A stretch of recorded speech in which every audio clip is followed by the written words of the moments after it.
जोशीमठ को लेकर आज दिल्ली में होगी बैठक। एनडीएमए के अपर सचिव की अध्यक्षता में बैठक। राहत पैकेज को लेकर भी बैठक में होगी चर्चा। सीएम धामी की कैबिनेट बैठक। आज कई प्रस्तावों पर लग सकती है मुहर, लिए जा सकते हैं अहम फैसले। बारिश और ओलावृष्टि के चलते रोकी गई केदारनाथ धाम की यात्रा। सीएम धामी ने यात्रा से जुड़े अधिकारियों को दिए आवश्यक दिशा निर्देश। यात्रियों को करना होगा और इंतजार।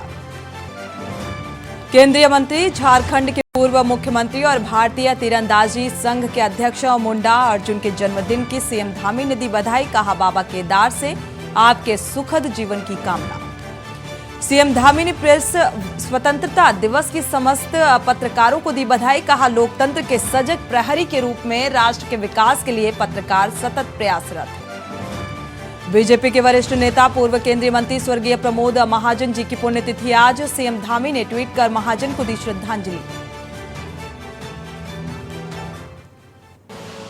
आप देख रहे हैं के न्यूज, खबरों का सारथी। खबर उत्तराखंड में आपका स्वागत है। मैं हूं आपके साथ सोनी चौहान। खबरों की शुरुआत करें उससे पहले सीधे रुक कर लेते हैं, वापस लौटते हैं। खबर देहरादून से है, जहां आज से तीसरे चरण की हेली बुकिंग की शुरुआत होगी। केदारनाथ हेली सेवा के लिए तीसरे चरण की बुकिंग बुधवार 3 मई से शुरू होगी और इस बार 8 से 10 मई तक के लिए टिकट बुकिंग हो सकेगी। IRCTC की वेबसाइट की जानकारी दी गई है। बुकिंग दोपहर 12 बजे से आधिकारिक वेबसाइट पर शुरू होगी। IRCTC ने अंतिम समय पर निरस्त होने वाली टिकटों के लिए उपलब्ध होने वाली सीटों के लिए भी यात्रियों से वेबसाइट पर नजर बनाए रखने को कहा है। और इसी बीच कंपनी ने अपनी वेबसाइट पर 26 फर्जी कंपनियों की लिस्ट जारी कर लोगों से सावधान रहने को कहा है। फ्रॉड की रोकथाम को गृह मंत्रालय के टोल फ्री नंबर 1930 पर जानकारी देने को कहा गया है।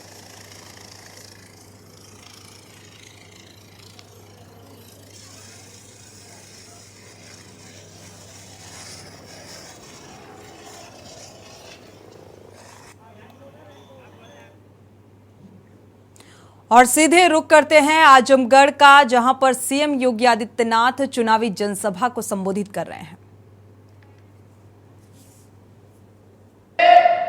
जितनी सड़कें हैं, गोरखपुर को, वाराणसी को, प्रयागराज को, ये सभी लखनऊ को जोड़ने वाले 4 लेन की बेहतरीन कनेक्टिविटी हो गई है। आजमगढ़ अब लोग, कोई आएगा तो पहचान भी नहीं पाएगा। 5 साल पहले कोई आया होगा और 5 साल के बाद आएगा तो आजमगढ़ को पहचान भी नहीं पाएगा।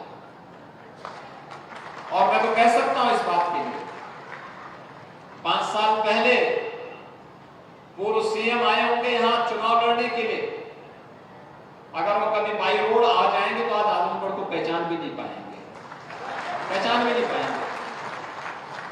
भाइयों बहनों, डबल इंजन सरकार की स्पीड और उसके द्वारा डबल स्पीड के साथ जो कार्य किया गया है, इसका लाभ आज आपको यहां पे मिला है।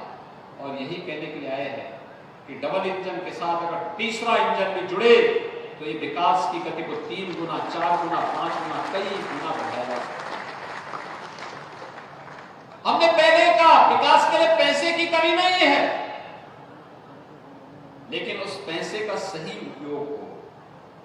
हमने तय किया है नगरीय क्षेत्र में रहने वाला हर गरीब को 3 लाख की सालाना आय से कम जिसकी आय होगी, अगर उसके पास जमीन का टुकड़ा है, उसको प्रधानमंत्री आवास योजना के लिए 2.5 लाख रुपया हम लोग दे देंगे। उसके लिए पैसे की कमी नहीं है।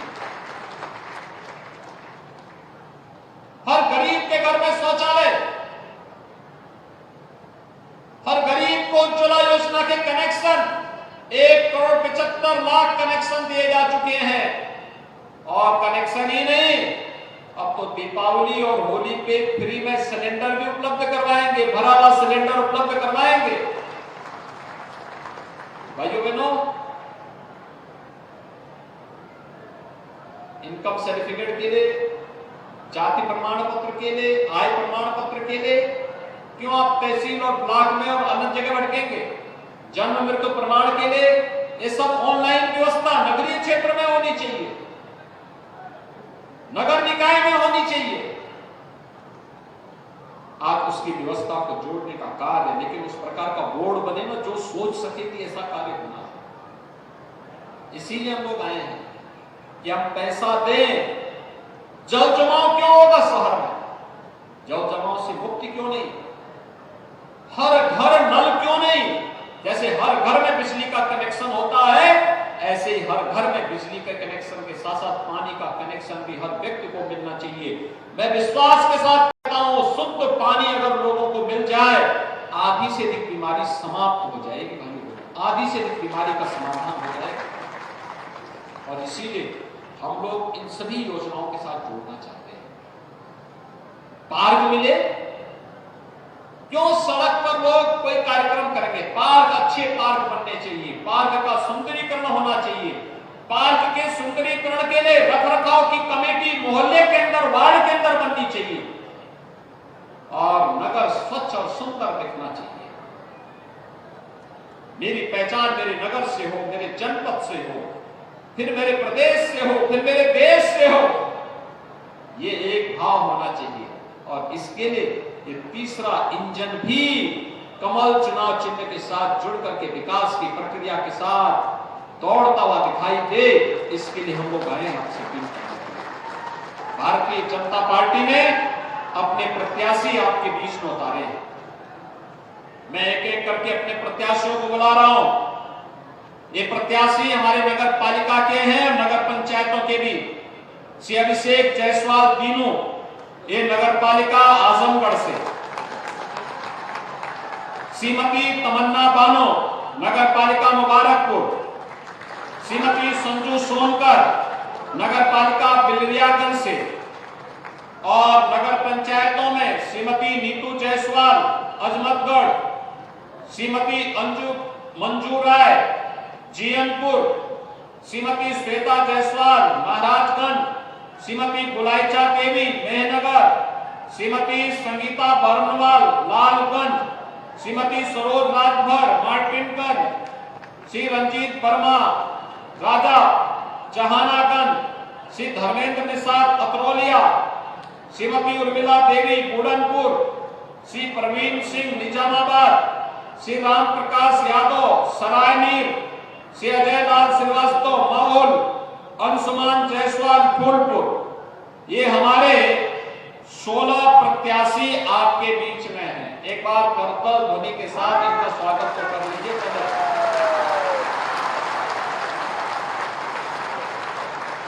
और भाइयों बहनों, इनको तो जिताना ही है, इनके साथ इनके पार्षदों को भी जिताना है। मेजोरिटी का बोर्ड बनेगा ना, तो कोई भी विकास का प्रस्ताव रुकने नहीं पाएगा।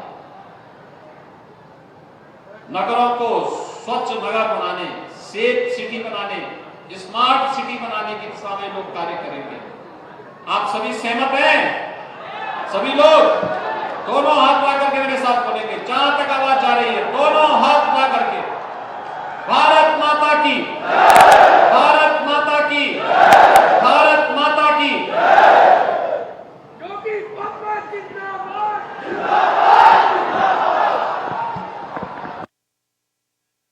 आजमगढ़ सीट बेहद अहम है। सीएम योगी आदित्यनाथ को आप सुन पा रहे थे, जिन्होंने साफ तौर पर, क्योंकि 11 मई को यानी कि दूसरे चरण में यहां पर मतदान होना है और 36 निकाय सीटों को साधने की एक कोशिश सीएम योगी आदित्यनाथ की नजर आई। अपने प्रत्याशी के लिए वोट की अपील। लक्सर से बड़ी खबर, उत्तराखंड की खबरों में वापस लौटते हैं। लक्सर से बड़ी खबर आपको बता दें, लगातार हो रही भारी बारिश ने मचाई तबाही। बेमौसम बारिश ने किसानों के लिए तबाही की कहानी लिखी। तो फसलें बर्बादी की कगार पर पहुंच चुकी हैं, क्योंकि लगातार मौसम का मिजाज बदल रहा है और मौसम के बदले हुए मिजाज का असर किसानों की फसलों पर साफ तौर पर देखने को मिल रहा है। लक्सर से बड़ी खबर,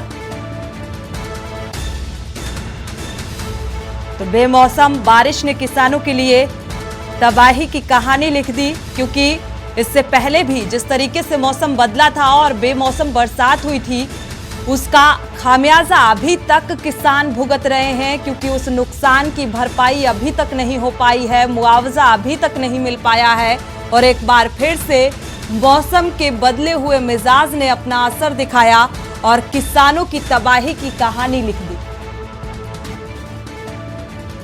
तो फसलें पूरी तरीके से बर्बादी की कगार पर पहुंच चुकी हैं। किसान बेहद परेशान हैं, क्योंकि ये बेमौसम बरसात ऐसे वक्त में हो रही है जब किसानों की जो फसलें हैं वो पूरी तरीके से पक कर तैयार हैं, कटाई की कगार पर हैं और ऐसे में बेमौसम बरसात हो जाती है तो नुकसान और बर्बादी का मंजर साफ तौर पर नजर आ रहा है। लक्सर से संवाददाता रामगोपाल जुड़े हुए हैं ज्यादा जानकारी के लिए। रामगोपाल, अगर देखा जाए तो पिछले कुछ दिनों से लगातार जिस तरीके से मौसम का मिजाज बदला हुआ है, इसका साफ तौर पर असर सबसे ज्यादा किसानों के ऊपर देखने को मिल रहा है, क्या जानकारी है? बिल्कुल, देखिए लगातार बारिश हो रही है और मौसम विभाग ने पहले ही अलर्ट जारी कर दिया था, क्योंकि जिस तरीके से यात्रा भी चल रही है और सबसे ज्यादा नुकसान इस बार देखा जा रहा है किसानों का। कहीं ना कहीं किसानों की जो फसल की जो बर्बादी है वो कहीं ना कहीं वो होती दिखाई दे रही है, क्योंकि 3 दिन से लगातार बारिश हो रही है और इसमें सबसे ज्यादा क्योंकि जो गेहूं की फसल है कहीं ना कहीं उसको लेकर के किसान चिंतित रह गए हैं, क्योंकि जिस तरीके से कम 20% ऐसे अभी तक जो किसान हैं जिन्होंने गेहूं अपनी जो है खेतों से नहीं काटी है, तो कहीं ना कहीं वो फसल भी बर्बादी की कगार पर है। किसानों के चारे की बात कर ले या फिर गन्ने के फसल की बात कर ले, उसको लेकर के कहीं ना कहीं जो किसान है वो चिंतित दिखाई दे रहे हैं। जी, किसानों की चिंताएं और बढ़ती जा रही हैं, क्योंकि मौसम का मिजाज लगातार बदलता नजर आ रहा है और ऐसे में व्यापारियों की खासतौर पर अगर बात की जाए तो क्या कुछ व्यापारियों के चेहरे में किस तरीके की मायूसी देखने को मिल रही है रामगोपाल, क्योंकि बारिश का असर हर जगह देखने को मिल रहा है? बिल्कुल, बारिश का असर देखिए कहीं ना कहीं चारधाम यात्रा पर पड़ रहा है, किसानों पर पड़ रहा है और सबसे बड़ी बात है व्यापारियों भी, क्योंकि जो छोटे व्यापारी है कहीं ना कहीं वो भी अब इस पर भी प्रभाव पड़ता दिखाई दे रहा है, क्योंकि व्यापार पर इसका खास कर रहे हैं, लोग अपने घरों में दुबकने को मजबूर है। 3 दिन से लगातार बारिश हो रही है क्षेत्र में, हरिद्वार देहात क्षेत्र में सबसे ज्यादा गन्ना किसानी बेल्ट कहा जाता है और किसानों पर इसका ज्यादा प्रभाव पड़ता दिखाई दे रहा है। कई जगह ऐसी हैं जहां आकाशीय बिजली गिरी है, उसको भी लेकर के कहीं ना कहीं एक नुकसान जरूर यहाँ क्षेत्र में जो है देखने को मिल रहा है। सबसे बड़ी बात है क्योंकि जो किसान है, किसानों ने अभी भी जो गन्ने की ग्रीष्मकालीन बुआई की थी, जिन्होंने अभी 2 दिन पहले ही गन्ना बोया, कहीं ना कहीं वो भी अब गलने की कगार पर रहेगा। और सबसे बड़ी बात है किसानों के चारों को जो चारे हैं, भैंसों के लिए जो चारा किसान उगाते हैं, उसको लेकर भी कहीं ना कहीं वो भी एक ज्यादा बारिश होने की वजह से जो है गलने की कगार पर पड़ा है, यानी कि किसानों की सबसे ज्यादा। बिल्कुल रामगोपाल, एक और अहम सवाल, क्योंकि पिछले कुछ दिनों में देखा गया कि प्रकृति का जो असर है किसानों को झेलना पड़ा था, बेमौसम बरसात देखने को मिली थी, ओलावृष्टि भी हुई थी, तो क्या उसके नुकसान की भरपाई अभी तक हो पाई है? क्या उस नुकसान का आकलन अभी तक हो पाया है? बिल्कुल, देखिए जिस तरीके से किसान मांग भी कर रहे थे, पिछली बार भी जो बेमौसम बारिश हुई थी उससे काफी किसानों का जो फसल की जो बर्बादी थी कहीं ना कहीं वो हो पाई थी, तो किसानों ने मांग भी की थी मुआवजे को लेकर के। लेकिन तहसील प्रशासन की बात कर ले या फिर जिला प्रशासन की बात कर ले, क्योंकि कोई ऐसा आकलन जो किसानों की फसलें बर्बादी थी उसका आकलन तक नहीं किया गया और ना ही कोई मुआवजे की जो धनराशि है वो किसानों तक पहुंचाई गई, तो इसी को लेकर किसानों में नाराजगी जरूर देखने को मिल रही है। इसी वजह से जो है, और इस बार फिर जिस तरीके से मौसम ने जो है करवट बदली है, लगातार 3 दिन से बारिश हो रही है, अभी भी 1 दिन की बारिश और मौसम विभाग द्वारा अलर्ट जारी किया गया है, जिसको लेकर के प्रदेश के मुख्यमंत्री ने भी, क्योंकि जिस तरीके से चारधाम यात्रा चल रही है और यात्रा को लेकर भी प्रशासन जो है सतर्क दिखाई दे रहा है। चुनौती बड़ी है, क्योंकि एक तरफ चारधाम यात्रा को लेकर पहले ही विपक्ष निशाना साध रहा है और दूसरी तरफ किसानों की समस्याएं लगातार बढ़ती जा रही हैं जो हल होती नजर नहीं आ रही हैं, जिसके चलते नाराजगी भी किसानों में देखने को मिल रही है। शुक्रिया इस तमाम जानकारी को साझा करने के लिए। यहां रुकेंगे एक छोटे से ब्रेक के लिए, लौटेंगे जल्द। आप देख रहे हैं के न्यूज, खबरों का सारथी। ब्रेक से वापस आ रहे हैं। इसी बीच बड़ी खबर नैनीताल से मिल रही है। नैनीताल से इस वक्त की बड़ी और अहम खबर, प्रिंटिंग प्रेस के मालिक राजेश चौहान को जमानत मिली है। हाईकोर्ट से UKSSC पेपर लीक में शामिल था राजेश का नाम, अब जमानत मिली है। हाईकोर्ट ने जमानत याचिका पर सुनवाई की है। न्यायमूर्ति रविंद्र मैठानी की एकलपेट ने ये जानकारी दी। नैनीताल से बड़ी खबर, क्योंकि लगातार ये मामला तूल पकड़ता नजर आया था। यूके SSSC का मामला, पेपर लीक का मामला, और इसको लेकर हाईकोर्ट में सुनवाई, जमानत याचिका पर सुनवाई हुई है। न्यायमूर्ति रविंद्र मैठारी की एकलपीठ ने ये जानकारी दी। राजेश चौहान को जमानत मिली। यूके SSSC पेपर लीक मामले में आज हाईकोर्ट में सुनवाई। बढ़ते आगे, खबर उत्तराखंड के लक्सर से है, जहां कंकर खाता गांव में संतराम के मकान की छत पर आकाशीय बिजली गिर गई और इसके चलते मकान के छत का एक छोटा सा हिस्सा टूट गया, जो कि मकान में बैठे संतराम के बेटे की गर्दन पर जाकर गिरा, जिससे संतराम का बेटा सौरभ घायल हो गया। पास में बैठी उसकी बेटी सोनम भी बेहोश होकर जमीन पर गिर पड़ी। आकाशीय बिजली गिरने से बिजली फिटिंग भी उखड़ गई है और पानी के टैंक की फिटिंग भी टूटती नजर आई, जिससे घर में लगे बिजली के उपकरण भी खराब हो चुके हैं। आपको बता दें कि आकाशीय बिजली गिरने से मकान की छत व दीवार में दरार भी आ गई। संतराम ने बताया कि वो अपने घर में बैठे खाना खा रहा था। अचानक आकाशीय बिजली मकान की छत पर गिरने से यह हादसा हुआ।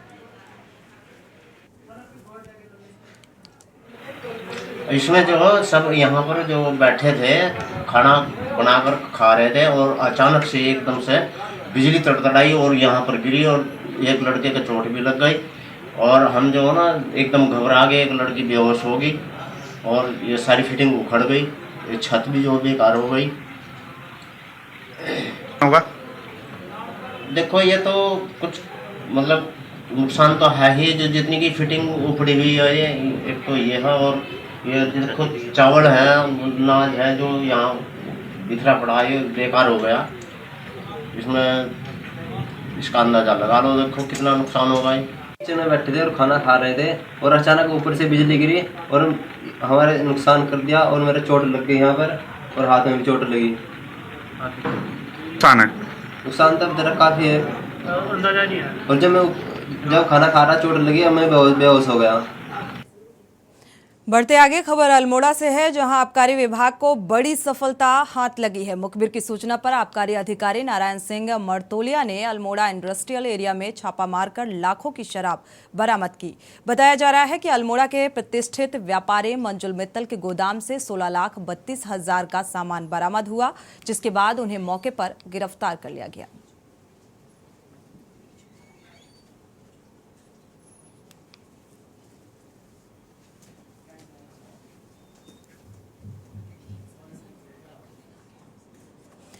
बढ़ते आगे, खबर कुशीनगर से है, जहां पर एक व्यक्ति खुद को वन विभाग का कर्मचारी बताकर सड़क में आते जाते वाहनों को रोकता है। आपको बता दें कि जंगलों की सुरक्षा के लिए वन विभाग ने कुछ प्राइवेट व्यक्तियों को टेम्परेरी तौर पर नियुक्त किया था और इस नियुक्ति में कुलदीप नाम के शख्स को भी नियुक्त किया गया था, जिसकी शिकायतों के बाद डीएफओ प्रकाश चंद आर्य ने बर्खास्त भी कर दिया था। लेकिन कुलदीप नाम के नटवरलाल की नटवरलाली खत्म होने के बजाय बढ़ती चली गई।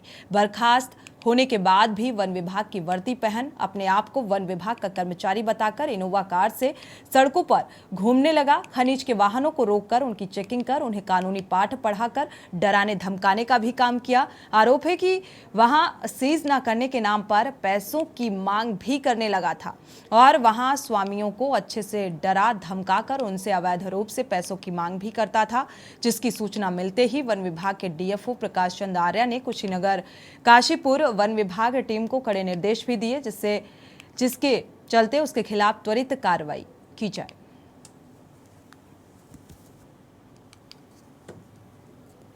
तो ऐसा है, हम ट्रॉली लेके आ रहे थे, अपने घर के लिए माल लेके जा रहे थे और ये कुलदीप नाम का एक व्यक्ति था इनोवा गाड़ी से और इसने आगे ट्रॉली को हाथ दिया और ट्रॉली रोक ली। इसने डॉक्यूमेंट्स कहा तो हमने इनसे पूछा कि आप कौन होते हैं डॉक्यूमेंट चेक करने वाले, तो इसने कहा कि अगर छुड़वानी है तो 1 लाख रुपए लगेंगे। तो हमने सर मना किया कि हमारे पास इतने हमारे बस की नहीं है, हम नहीं दे सकते इतने पैसे। तब इसने फ़ोन करके वहाँ से 2 बंदे बुलाए, वो आके ट्रॉली हमारी लेके चले गए। वन विभाग में एक काशीपुर रेंज में एक उनको वाचर के तौर पर रखा गया था लेकिन जब उसके बारे में कई सारी शिकायतें मिलने लगी कि ये गलत काम में लिप्त है, तो इसको तत्काल उसको हटा दिया गया था। और अभी भी इसको वो काशीपुर रेंज के कर्मचारियों को इस निर्देश दिए गए कि उसको किसी भी तरह से अगर वो कहीं पर भी करता तो उसके विरुद्ध कार्रवाई की जाए। तो वो इसको बर्दाश्त नहीं किया जाएगा कि कोई वन विभाग के आड़ में कोई दूसरा व्यक्ति गलत काम करता होगा। रुक करते हैं अगली खबर का। खबर डोईवाला से, जहां पर जॉलीग्रांट के कोठारी मोहल्ला में 26 साल के युवक का शव मिला। शव मिलने से पूरे क्षेत्र में हड़कंप मच गया। सूचना मिलने पर डोईवाला कोतवाली प्रभारी निरीक्षक राजेश शाह के साथ पुलिस जांच पड़ताल के लिए मौके पर पहुंची। आपको बता दें कि मृतक युवक दुर्गा चौक निवासी धर्मेंद्र रौतेला ने बताया कि युवक की गुमशुदगी की रिपोर्ट जॉलीग्रांट पुलिस चौकी में दर्ज की गई थी। शव को देखते ही प्रतीत हो रहा था कि युवक की हत्या हो गई है। पोस्टमार्टम रिपोर्ट आने के बाद मामला साफ होगा। आखिर युवक की मौत का क्या कारण रहा।